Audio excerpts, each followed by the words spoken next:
Eros Meets Agape is a bi-weekly heart-to-heart conversation about love, sex, marriage, and relationships. Everyone wants to love and be loved, but everyone does not know how to give and receive the love they both want and need. Intimacy and passion are essential, yet mean nothing if there isn't unconditional and sacrificial love, which is the foundation for any lasting relationship. Dr. Saudia is a licensed marriage and family therapist and minister. Let's listen in as she shares how to create healthier and happier relationships. Hey there, family. I am so excited about today's show. And yes, I say that all the time, but trust me when I tell you that I am exuberant, joyful, full of jubilee about today's episode. And this is why. You know, as a therapist, that most times when we see people, it's when they are, let's just say, not at their peak of life or peak in their relationships.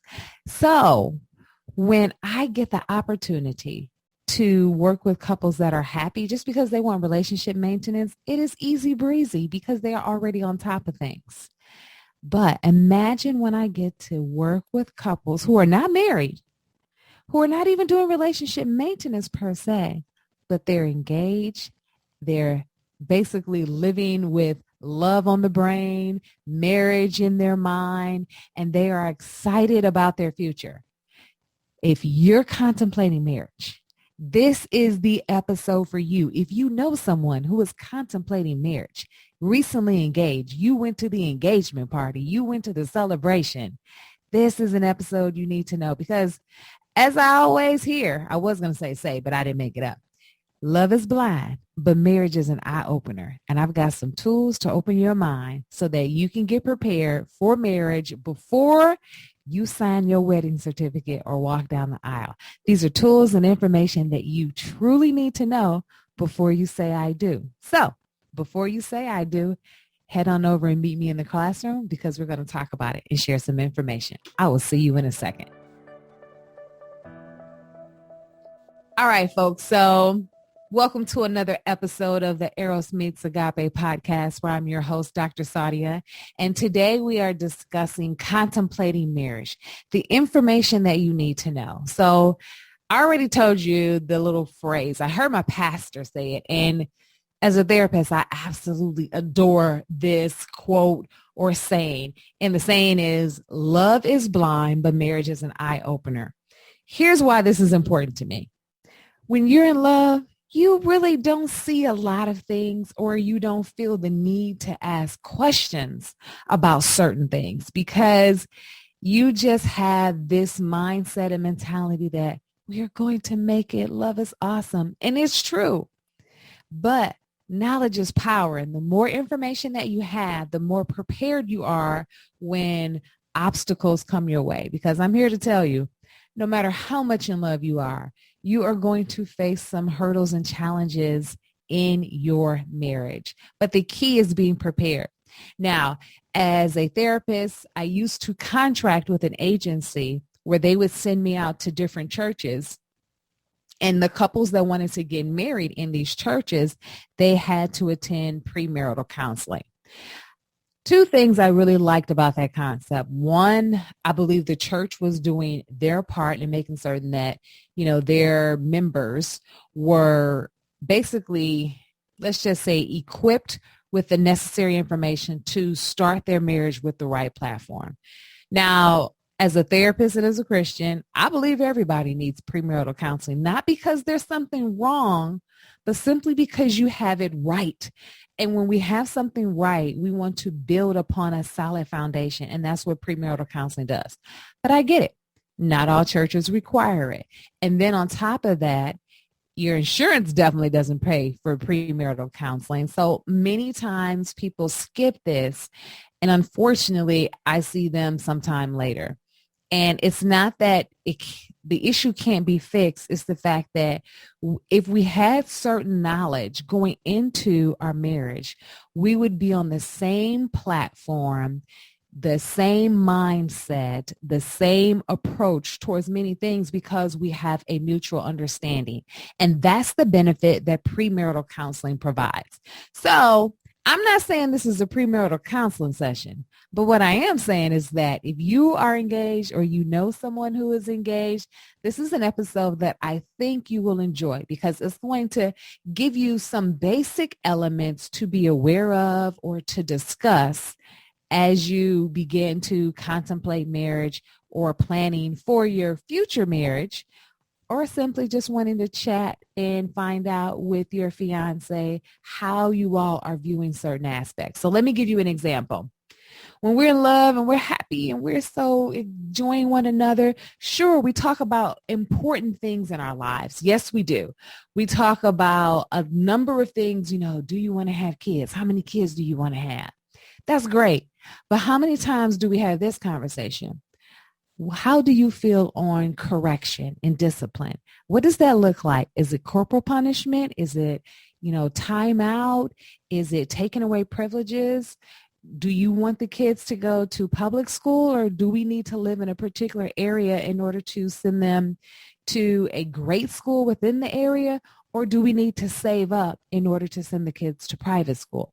These things don't necessarily come up in natural everyday conversation. So that's just to give you an example, but there are so many more things that we can discuss. But I'm going to really keep you all focused on the top 3 relationship killers and how to avoid these pitfalls with a few tips and tools to kind of carry you through, to help you to be able to say, me and my fiance, we need to have a discussion about this in greater detail, or head over to premarital counseling. Okay. So do you know the top 3 relationship killers? I say it pretty frequently on the show. Well, I don't say frequently, but I say it pretty often on the show.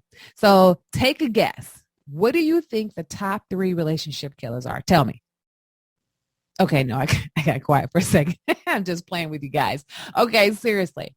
Top 3 relationship killers are money, sex, and communication. These 3 things affect how we are going to respond to our partner, our spouse in marriage. But the response is not 100% based on them. It's a reflection of who we are and how we were raised. We all need to get to a place where you have mutual understanding, because here's the catch. Everyone comes into a marriage with a preconceived idea as to how we feel our marriage should go. So let me start with money. When it comes to money, you need to understand your relationship with money. And what does that mean? Let's just say if I grew up in a household where money was scarce, I could develop a number of different mindsets toward money, meaning I could hoard it because I'm fearful of being without it, recognizing that there was a period in my life where I experienced this. And as a result, I don't want to be without it because I did not like how that experience made me feel. So I could be a hoarder, or I could take it in a positive way, because hoarding isn't truly positive. There's a fear base with that. I could take it in a positive way and just make certain that I become a saver. But sometimes we can be a saver and we don't enjoy it. Money isn't here for us to totally save and not use. You're supposed to enjoy money, right? When I say enjoy money. Now, scripture says, or should I say, some people think scripture says money is the root of all evil. That's not true. They're not really fully aware of what the scripture says. Scripture says, and this is important, guys, you really got to pay attention to this one. Scripture says the love of money is the root of all evil. So when you look at the concept of money itself, it's how we are looking at it. And therefore, if you are a spender, or if you are a saver, or if you're looking at money as a power tool, if you are doing so in error, it causes you to have problems in your relationship, because you'll come from a fear base as opposed to recognizing this is a tool that, of course, we all need here on this earth. But if I am not in agreement with my spouse and how money should be used, acquired, or accumulated, then there could be an issue. A lot of couples have problems when they don't have money, when they have pressures upon them and bills cannot be paid. It's a lot different marrying in your 20s as opposed to marrying in your 40s. In your 20s, you're climbing the corporate ladder, so you don't necessarily start off with a boatload of money. I'm not saying that it cannot happen, but the average couple is really, if I'm being honest, on the struggle bus when they're young. So if you marry young in your 20s and you're starting up the corporate ladder, you may not have a lot of money. It doesn't matter if you're a doctor because you just got out of medical school, or more than likely, if you're the average person, you have student loans. Or if you're an attorney, you have student loans. So you're making a lot of money, but you're also paying off student loans and trying to live right in order to, decrease your debt. You could be an engineer. It doesn't matter. It's the fact that when you're starting off, you can very well make a lot of money. However, you probably have debt if you're the average person. Again, not all families have that when they first start off because they have parents that may have paid for their education. If that is you, let me just tell you right now, kudos to your parents, because Dr. Sadia has student loans. Now, I was blessed that Jesus paid for the latter half of school, but prior to that, she was paying some student loans on her own. And let me just tell you, Sally Mae can be like a pimp. She wants her money, and you better go out there and make it so she can have it. Otherwise, student loans will wreak havoc on your life. So I'm saying this to say, when we're looking at money, you need to have an understanding with your spouse as to what that really looks like. Are we a two-income household? Meaning, okay, when it comes to us and money and both of us being happy in what we want and what it is that we need, and as well what it is in order for us to be happy in how we are functioning, how do we want this to look? Do both of us need to have jobs? Who pays what bills within the household?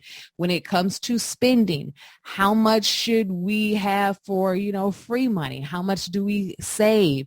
Are we paying tithes, giving offerings? What are we really doing when it comes to money in our household? Because most couples, when it comes to money and finances, most couples differ here based off of how they see and view money and how they are using money. As a tool, I am a certified prepare and enrich counselor, which means that I use a particular platform and assessment in order to see where my couples are when it comes to money. So whenever I do premarital counseling individually within my office, I use certain tools to find out where are their strengths and where are their growth opportunity areas. And if money is an issue, we need to talk about this, because in general, we may have an idea as to how we want to live, because when we're single, we can live a particular way. Yet when we are married, and especially when we have a family, we have to change how we are living, because it's no longer us, but it is our spouse and our family involved. And if I'm being really even more open and honest, men, when they become the head of the household, their mind is on, I am responsible for this person. I am now the one who will make us or break us. And I'm not saying we as wives don't have contribution to our household and our finances and accumulating wealth, but what I am saying is men see that as their responsibility. So therefore, in most cases, they're trying to find ways in order to better their household, increase their income, so that they can actually provide their wife and children with the best life possible.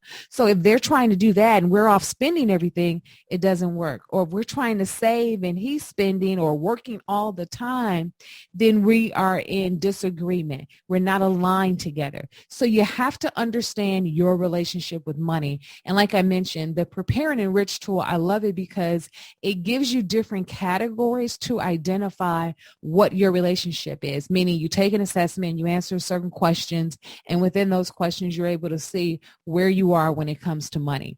And I think it's important for people to know prior to marriage, just so they can solely have the conversation with their future spouse. You're not particularly trying to solve or change anything in that moment. You just first need to have a conversation to say, wait a minute, we're not on the same field, so to speak. We're at different ends of the spectrum. So let's figure out how we can meet one another in the middle. Because more than likely, if you have a particular view about money and how money should be accumulated or used, then more than likely you generally attract someone who is not exactly the same as yourself. In most cases, they are different, and that is what is attractive about them, is the fact that it is different. But something that's attractive in the beginning will become an issue when you are trying to incorporate certain things or ways of being, living, and existing. So if my spouse is different than me in how I am seen, understanding, and just to say thinking about money, then it could be a problem, because pressures of life could cause me to really evidence what's on the inside of me. But it's generally never coming from the current situation. It's really developing on how we were raised, and how we grew up changes things. I knew a couple growing up, and when I say growing up, when I was younger in my 20s, and they had shared with me, my friend had shared with me that his wife early on was not on board with him having his own business. And that's really what he wanted. He wanted to be a self-made, millionaire, entrepreneur, very successful with his own business. But he knew he had to put that on hold because she had some fears. And he knew that based on their conversation, the key is conversation, but based on their conversation, she shared with him that growing up, her family tried the role of entrepreneurship, and they went from middle class to then not doing so well because the business did not succeed initially, and it took some time for them to stop and rebuild, do something again. And later it took off. But during that interim period, she noticed a change within the household. And she, growing up within that household as a child, watching her parents, was not exactly, let's just say, enjoying what she saw. So it scared her to the point where she made a decision. No, I don't want a spouse that wants their own business, because I see what damage you could do. Now, that was the relationship she had with money, and she had to grow from that. But the benefit and the blessing was that she had a spouse that knew her fear. And instead of immediately trying to change her or convince her that his way was the right way or the only way, he met her in the middle. And that's the point I'm trying to make. When you identify where you and your spouse are when it comes to money, and you find out that you maybe are on opposite ends of the spectrum, or just not exactly similar, talk to one another about it, discuss things, being patient with one another, because that's what's going to get you through until you all get to the place where you all are able to move closer to one another on the spectrum. All right. That's the first thing that I identify that is an issue of marriage, is money. Second thing I want to talk about is the key thing, because I'm going to save sex for last. Okay. I like to save spicy stuff for last, but the key is communication. You've heard it numerous times before. Communication is key. And when it comes to communication, you truly must identify certain things within your relationship. When you're courting and dating, that's the time that you need to get out all the questions. That's when you need to find out as much information as you can, because while love is great and is a beautiful foundation, it's not enough to live off on. Go ask any couple who has been married. As much as they love their spouse and they believe in their love for one another, they were able to tell you, no, love is not enough. Love doesn't pay the bills. Love doesn't help us when it comes to this, that, and the other. Again, love is important, very essential. You can only build from the first rung of a ladder, or from the first brick that's laid. And if you don't have the first, you can't build on top of that. So love is definitely the foundation, but you need more than that. And when it comes to communication, you have to recognize a few things. One, going in, when I'm working with couples, I always find out firsthand, and I actually learned this from an ex-boyfriend of mine who was in ministry, but he had shared something with me that I use with my couples. So I always ask this question, and I've mentioned this on the show before, but I'll ask both parties. In most cases, guys are pretty easy breezy, but it's the females that, you really want to check in to see just where the mindset is, because ladies, we get so caught up in the wedding and planning the perfect day. And I used to be a wedding coordinator. So when it comes to a perfect day, let me just tell you up front, it will be a very beautiful day, but it will not be perfect. However, it will be perfect for you because it is your day, and no one should be able to steal your joy, your happiness on your wedding day. That's something that, your wedding coordinator should not even allow anyone to just, rup your happiness and your joy. But the great thing that you need to really keep in mind is that when it comes to us planning our wedding, we have to remember that's the first day of the rest of our lives together. But what about the rest of our lives together? And you have to really think about certain things. And even if I went back to money, I had a friend that basically told me her and her fiance sat down and he said, this is how much money we have. We can do two things. We can have a blowout wedding. If that's what you truly want, we can totally do it. We have the money for it. We can go for it. But afterwards, we're going to have to save for a long while in order for us to have the home that you said you wanted. Now, here's the key. They were talking, right? Because he knew the type of home that she wanted. He also knew she may be the type of woman who has thought of a certain type of wedding that she wants. But it was in the conversation, the communication with one another, where he laid things out, she heard him out, and then they were able to come to a mutual decision. And in that conversation, she said, I definitely want a wedding, but it doesn't have to be a big blowout wedding. I want that house that's being built from the ground up because that is what's going to be with us. And if I'm being completely honest, my girlfriend knows she can pick some houses because they designed a beautiful house and actually came to a point whereas it sold for twice as much as what they had it built for. So making a profit is beautiful. And she still had a great wedding, but it wasn't one of those $50,000 weddings. But my point is to say communication was key, right? And if you have an idea as to how you want your wedding to start off, and what types of things you want, you may have to have some budgeting, which means it. And my sister and I actually really started doing wedding planning with her. It's her dream, and I just enjoyed being there in those moments. It's funny because I was there at the beginning of love, and here I am now as a counselor. But one thing that, when she was working with the bride, she would always tell them, okay, you can, what areas are you really excited about? Because that's where you probably want to drop more of your money. And then the areas where you're not so enthralled with. So for instance, maybe you don't want a live band, so you can get a DJ and only pay a few $100s. Or maybe you want beautiful pictures and you don't want a video. So areas that you aren't really interested in, is not a strong suit of yours, that is a necessity, then you can take that money and dump it in another area that's particularly bringing you joy and happiness that you've always imagined. But it's about communication and talking with your partner about this and finding out what it is that they want to. Because I know, ladies, it's our wedding day. That's what they say. But guess what? Your future husband is there too, and you want to make it about him as well. And a lot of brides tend to get stressed out.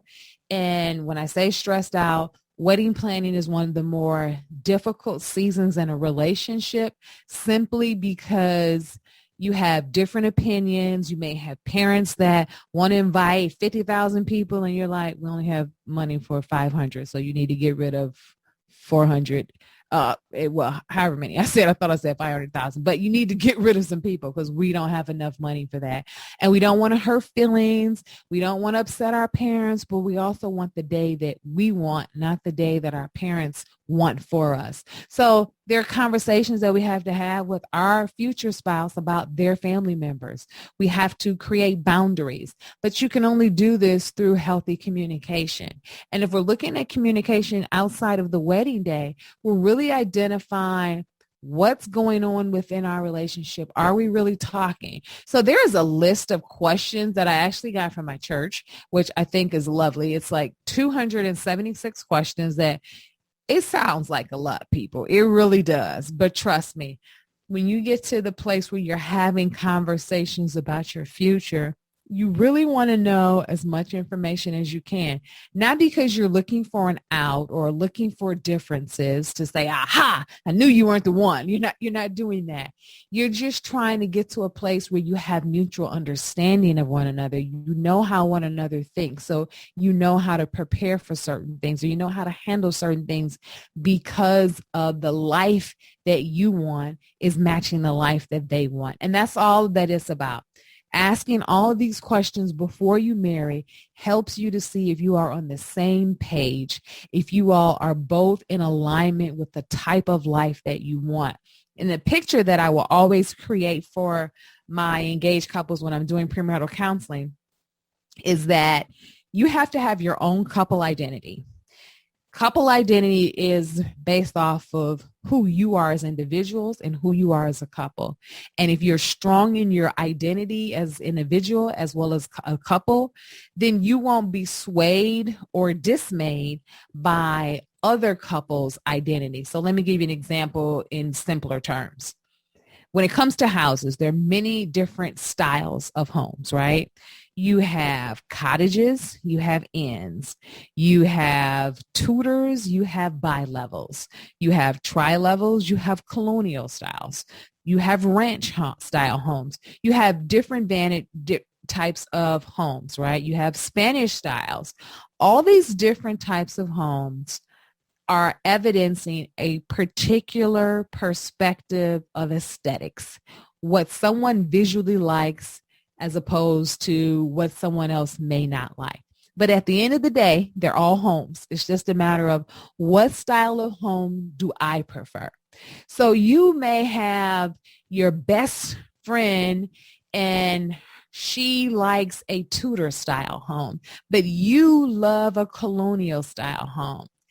And she wants you to love her Tudor style, but that's not for you.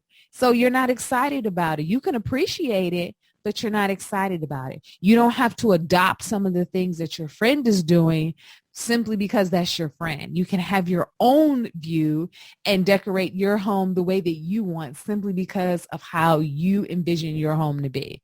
Same thing when it comes to couple identities. What works for you is great for you. And I don't have to look at that and envy that, wanting the same for myself, because I don't know what your goal is as a couple. I don't know what your mission and purpose and vision is as a couple. So while it may look as if you are experiencing this life that I want, I don't know the backdrop. I don't know the backstory. So for instance, if you and I'm just using an example. I had a friend who basically said by the time he was a particular age, he wanted to be a millionaire. He had a particular goal in mind. And I believe, I don't know for certain because certain questions I don't ask people because they're grown and I don't need to be in grown folks' business. But because I knew him when he was single, I believe my friend made his goal. And I believe there are certain requirements that he looked at when it came to jobs, types of jobs that he had, the amount of money, and how that applied to his home, his lifestyle, his spouse's job, how they were going to integrate all of that when they got married. So therefore, if I know I have a goal, then guess what? I can't go off here jet setting and buying all types of things because I have a goal of actually having accumulated this particular amount of money by a specific age so that I know my family would be okay with building that wealth from that point forward. My point is, when we are looking at other people, other couples, they have an identity as a couple unit that is different than yourself. If you know who you and your spouse are, how you all function, how you all flow, nothing should get you off point from that. Nothing should detract from your own goal that is outside of you and your spouse. Of course, you all will pivot along the way based off of changes and growth individually as well as collectively. However, your decisions are yours, not based on someone else's. But the only way you can get to that place is if you ask certain questions before you marry. What, different categories that you need to include and think about, guys. You need to look at work. What does, your spouse identify as how many hours a week are appropriate? What is your dream job? Can I help you to acquire that? If you're a workaholic, does that detract from the family life that I want to have? Or do you get fired? Meaning, are you hot-tempered and I just don't know about it? You're looking to find out red flags and warning signs. Remember, we talked about that on another episode, but you're also at a place where you're looking at, wait a minute, are we in alignment for the type of life that we both want? And if not, how can we meet each other on that spectrum? We have to both move towards each other, not away from one another. So you want to look at different areas, right? You want to look at the home life. You want to look at work, how you're going to raise children. You want to look at relationship history because you want to find out what's happened in the past with them as well as their family of origin. You definitely want to find out in regards to health and, appearance. Do we want to make a decision that after we get married, we stay within a certain look because that is what is appeasing to me and that's what I prefer? Yes, people do that, right? They do. Weight control is important to some. If I'm going to be honest, ladies, men like what they see. And yes, we want them to love all of us as we age and grow. And yes, beauty is fading and it is deceitful, as scripture says. But here's the thing. Men are very visual. And because they're visual, they like what they saw. They still love you, no doubt. But there is a difference between like and love. And they also want to like what they see. So depending on your spouse, but you have to have that conversation. Is appearance important? To what degree is it important? Can I wear a weave? Can I wear eyelashes? Can I wear fake nails? What is it that is okay and what is not okay? These are conversations that actually come up in premarital counseling, and people find out information that they did not even consider was something that they needed to talk about. But again, we're going into other areas just to give you all an idea. You're talking about parenthood, extended family. What should that look like with holidays or general gatherings? Or how do we solve issues based off of my former family issues in growing up or childhood issues that I may have had? How do we handle friendships moving forward? Can we have new friends? Do I need to stop interacting with my best friend in the way that I have been in my single life? If friendships are important to you, to what degree? What does that look like when it comes to our quality time and what you need from a friendship in quality time so that you can be your best, most optimum self? And then you definitely need to talk about pets. Some people grew up with pets and they want that as a part of their lifestyle. Some people are allergic to pets or just don't like them. I have a friend who I've known her since high school. She makes it clear she's not coming over your house and in your house if you have a pet. I had a dog for 14 years. I cannot recall greater than one time that she was actually inside my house. And I, at the time, didn't think about putting my dog up, and she was very friendly. But my friend was like, doesn't matter how friendly she is, I can't do it. To this day, her daughter wants a pet, and she's like, that is a want that she will never have because I'm fearful of pets. So these are conversations that you have to have. They may seem minute and very trivial, but we never know what's on the other side or what that other person is thinking. Yes, folks, politics is important. You will need to talk about that. You'll need to talk about political issues. My cousin, she's dating, and while dating, she basically was on an online dating site. She made it clear that she did not date a particular party. This man withheld that information from her, and then it came out in conversation that, if I actually say the name, you all might be offended, so I'm not going to say it, but he was deeply involved with his political party. And she was like, no. It is over because this will be a problem for us and how I see things. So again, things seem common, seem very minute, but you have to recognize that they're very important to us, and you have to talk about it to find out what's important. So just to kind of summarize, the different types of conversations you can have. It's about community. It's about charity. Do you give to charity? What about the military and serving in the military? What about the law or media, social media, religion? How do we look at culture and have that within our home? Or what do we do with our leisure time? There's so much information that you all can find out from there. How do we, or if we celebrate holidays and birthdays, are you in expectation? What should it look like? I want to make you happy, but if that's not for me, how do I do that without it being an issue? You want to find out, About travel and vacations. Is that important? To what degree is it important? Can we have separate vacations? Whereas I have a girls' weekend, you have a fellas' weekend, but we also do couple vacations and family vacations. And then we have vacations where we as couples join together. You want to find out this information because remember, if you have an issue with money, this could be a problem. So you have to have conversations that would invoke information that lets you find out about money. You want to know, how is education important in your family life? How is transportation important? Do you want to have a particular style of car? Should we save? Should we finance? All of these things are important when it comes to your conversations. And again, I can go on and on with more information as far as questions, but the point is just to get you all to recognize that it's very important to have various conversations so that you can learn as much about your spouse as possible. You should know your future spouse inside and out, know how they think, why they think the way that they do, what they may think. You may get it wrong at times, but you should know that person better than anyone else because you're so close that your closeness is a result of open communication. And you have to be receptive. You won't always like what you hear. You won't always enjoy the conversation based on the content. But if we listen with an open mind and an open heart, we're going to learn. But also, if we look for a way to love the other person as well as like them, and it may be difficult in moments, then you're going to find the positive as opposed to always seeing or hearing the negatives. And another point, two more points when it comes to communication. You have to speak about this in advance, and this is crucial. Although communication and certain conversations are important, it is just as important to identify roles and responsibilities.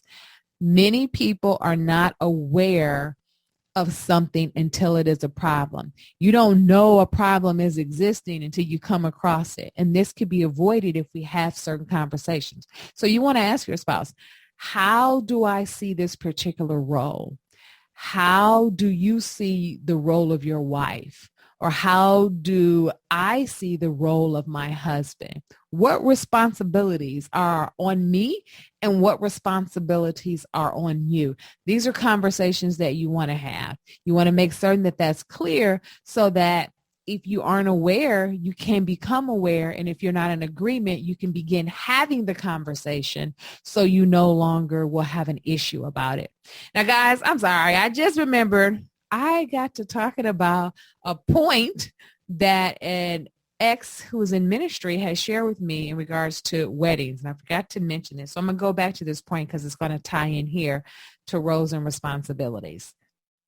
The question that I will ask future brides when I'm in premarital counseling is, do you want to be a wife or do you want a husband? And I'll ask the fiance, her fiance, the same question. I'll listen to him, but for the most part, it's generally the more tender-hearted guys that go into great depth. Otherwise, most guys will say, yeah, I want a wife.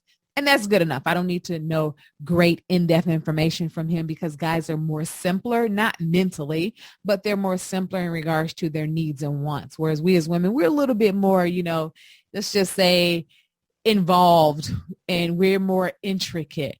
So when I'm asking her that question, do you want to be a wife or do you want a husband? That answer is crucial. Here's why it's crucial. Marriage is about selflessness. It's not about having a boo on your arm, somebody to sleep with every night, somebody to take to all your holiday functions at your job. That's cute. It is. It's cute.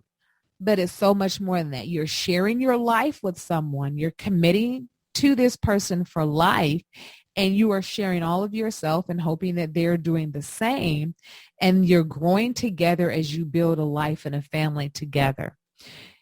If we are being selfless, then that means I am giving of myself to you so that your needs, desires, and wants are fulfilled as best as possible through me. Now, I shouldn't be the foundation of all that, nor should I be, your source of happiness. You should already be happy. You should already have your own particular plan of seeing, you as self evolve and mature.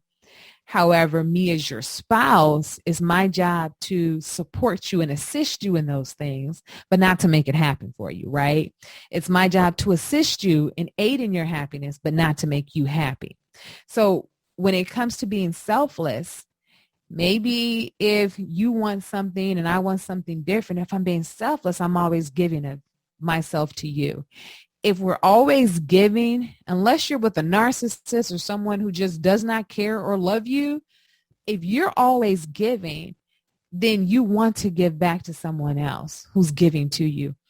I have never come across someone who has, let's just say, had a Christmas gift given to them that was so wonderful that they have not said, wow, I want to give them something special, or they always give me something nice. I want to give them something special too. It's because when we give to others, they feel that love and they automatically want to give back. But if I'm doing all the receiving and I never give, then over time that causes a bit of animosity between people. And marriage is about selflessness instead of selfishness. If I'm selfish, I'm thinking about me, mine, me, myself, and I.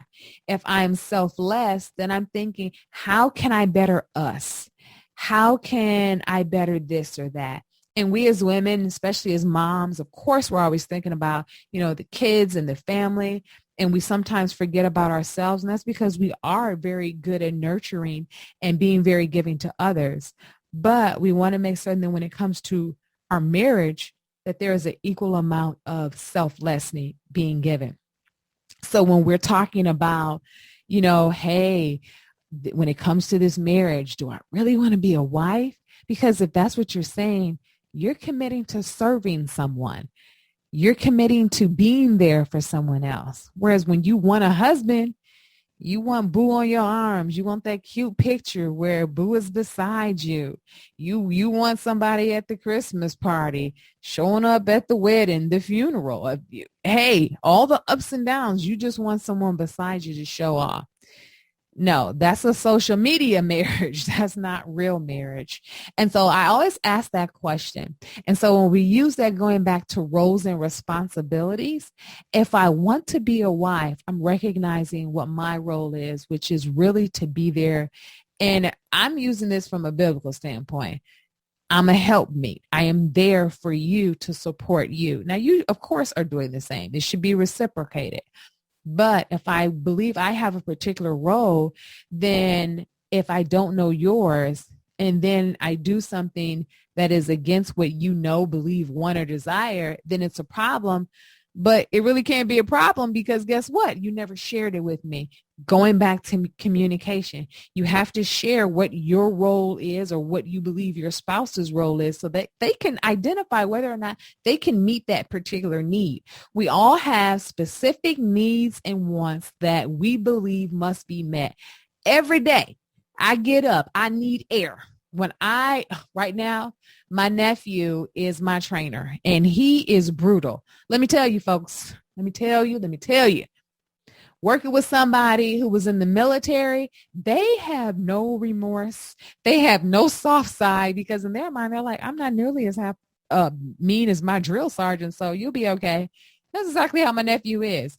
So as much as I'm on that track or on that treadmill and I'm gasping for air, wanting a break, he doesn't care, but I need air in that moment. He doesn't care, but I do. It's a need that I need fulfilled. But as my trainer, he's not exactly like, okay, you can take a break. No, but because it's a need for me, I'm trying to figure out how can I stop this so I can get this need met right now? What can I do in order to get some water so my mouth isn't as dry? All of that to say a need that you have must be fulfilled because you will find a way to fulfill your own needs. Now, wants are different, of course, because it's just a desire. If I get it, great. I'm extra happy. But if I don't, I'm not upset. But if I don't know what my role and responsibility is to this person, then that means I have no idea as to what their particular needs and wants are. And you must know these things because otherwise you can set someone off and it's simply because you just had no awareness of it. The last point I want to identify, because you could talk so much about communication and I don't want the show to be Jesus returning and I'm still talking.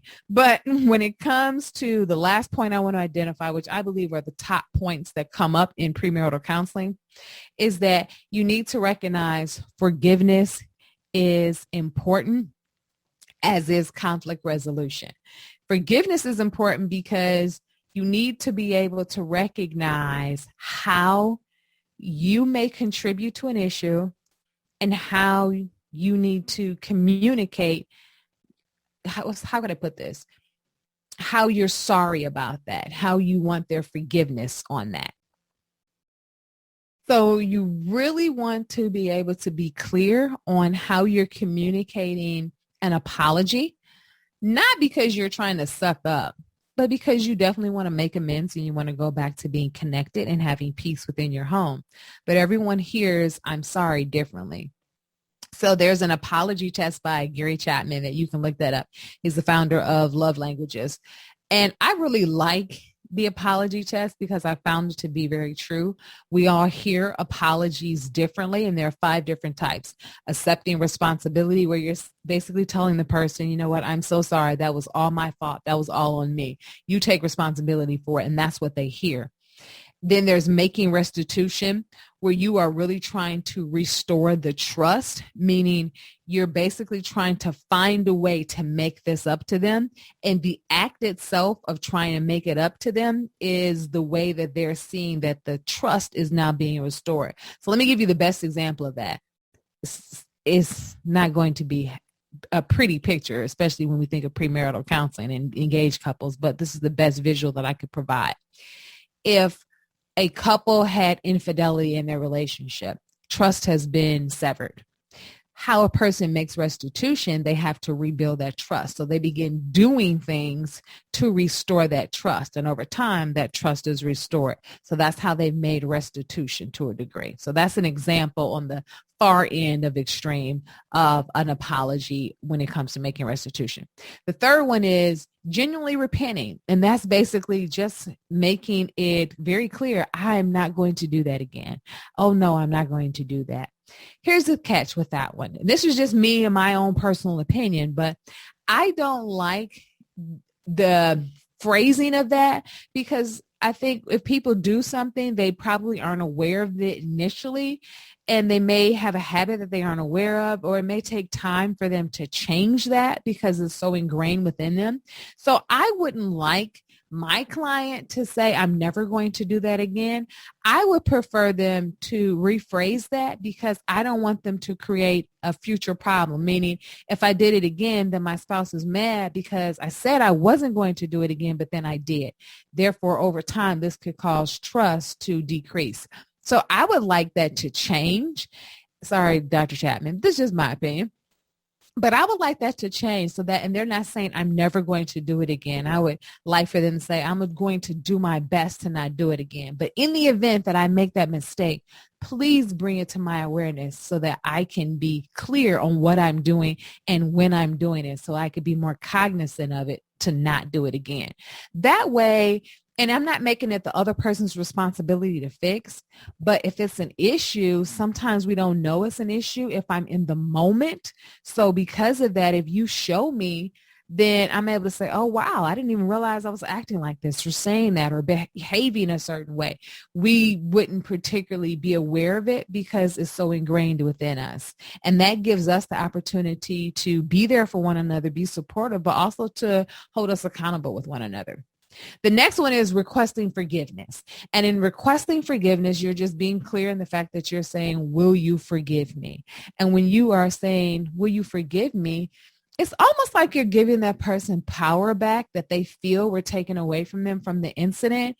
So when you're asking for forgiveness, they have it within their realm, so to speak, of really kind of letting go the issue or not.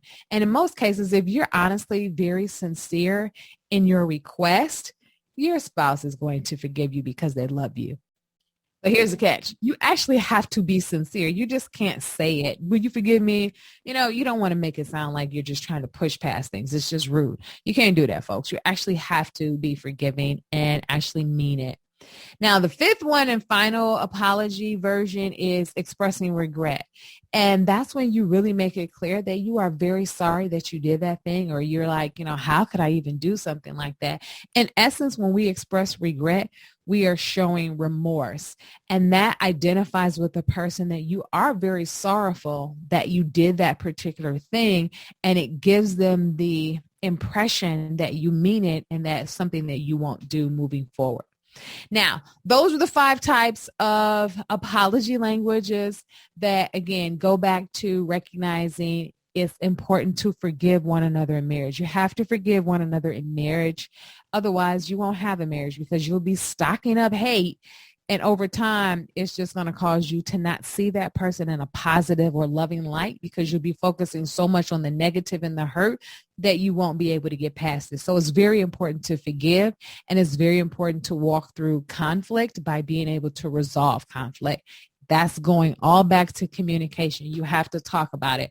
A lot of things are very difficult to talk about in a relationship, but we have to be vulnerable and open with our spouse, because if we can't be open and vulnerable with the person that's closest to us, then there's a problem. It may not necessarily be easy, but if we do it continually and are open and listening and, very attentive to one another, we can definitely grow in our ability to be able to receive as well as being open. All right. So those are the main key things when it comes to communication that I think is important for couples to be aware of. The last topic of these 3 relationship killers is sex, right? So we talked about money, we talked about communication, and we're going to close out with sex. Here's the key. All right, listen up, get the kids away. I'm not going to go into detail, so maybe not necessary. But listen, the key when it comes to sex is developing the understanding that for men, ladies, that is absolutely true, proven in research. Sex is a need, not a want. When men identify the top 5 needs, sex is at the top. Women, when we identify needs, sex is towards the bottom because it is a need for men, but a want for women. Now, I get it. There are always exceptions to the rule for both men and women, but I'm talking in a general sense here. So you have to recognize in the beginning, if you don't have kids, you're probably having sex all the time and all over the house, right? But as we have children, it becomes you have to be a little bit discreet, or you have to be quiet, or you have to go a certain place or a certain time. And then over time, because you're just busy with life and work and kids and family, you have to plan sex. And people feel as if there is a problem with planning sex. No, that's smart, because it's saying that I value this within this marriage because it keeps us close. It is the most closest, most intimate way that we express our love and affection towards one another. And at the same time, it increases our attachment bond with one another. So it allows us to be able to develop this closeness. And when we are actually recognizing that, then we should see its importance. Now, I get it. Women are like, oh my gosh, she wanted to have sex again tonight.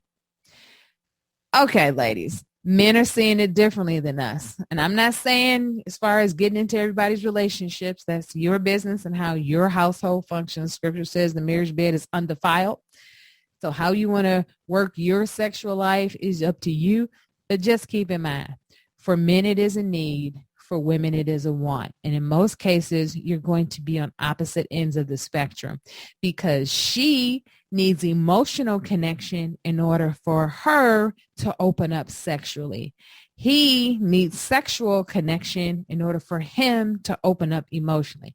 Do you see how that's a circle that one feeds the other, one gives in to the other?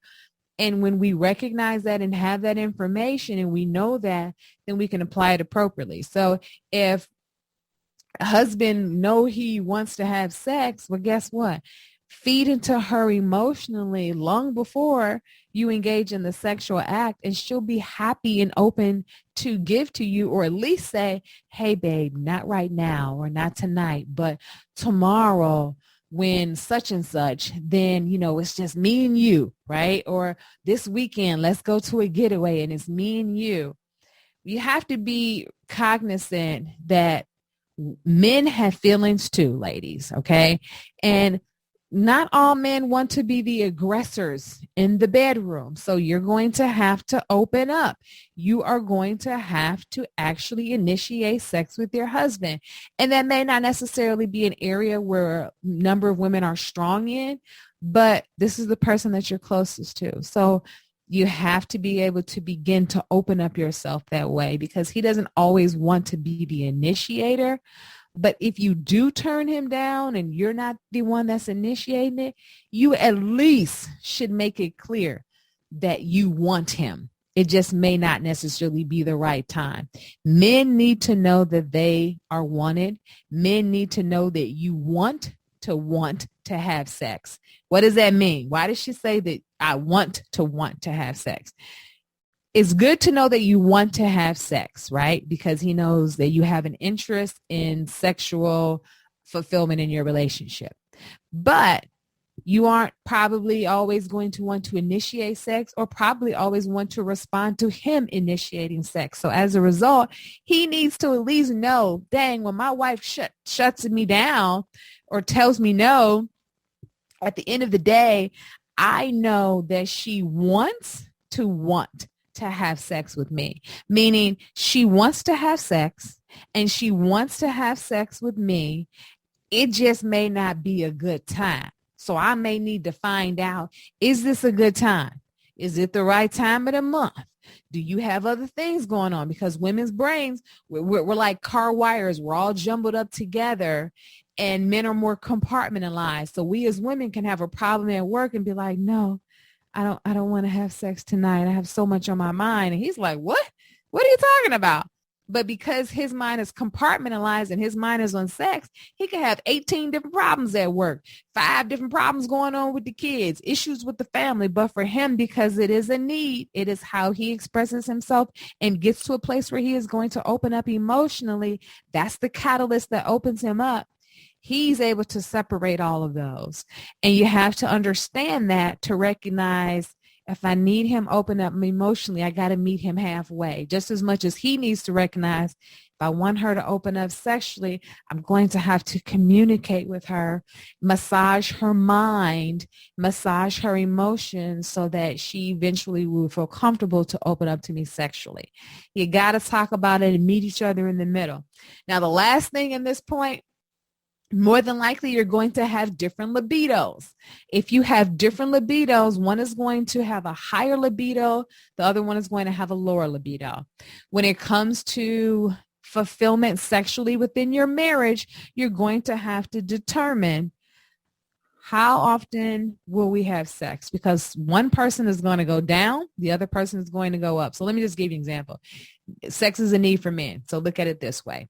If sex is a need for your husband, and he wants sex 7 days a week, but you're like, I'm not really all that excited about it. So, if we had it 2 days a week, that would be great for me.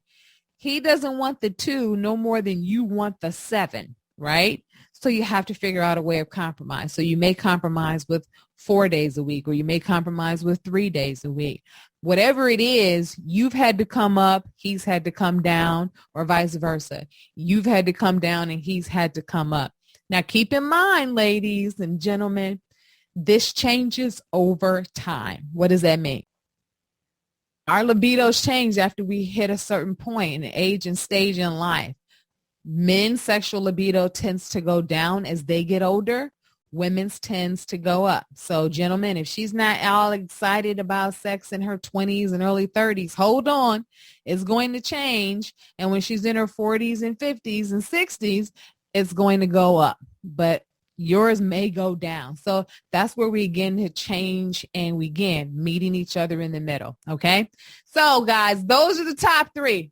I had to keep sex short. I never know what's happening. I have to make certain, guys, that I'm in the middle of the road, not making it too risque. I got to make certain that these platforms will, let's just say, download this particular episode without it being explicit, right?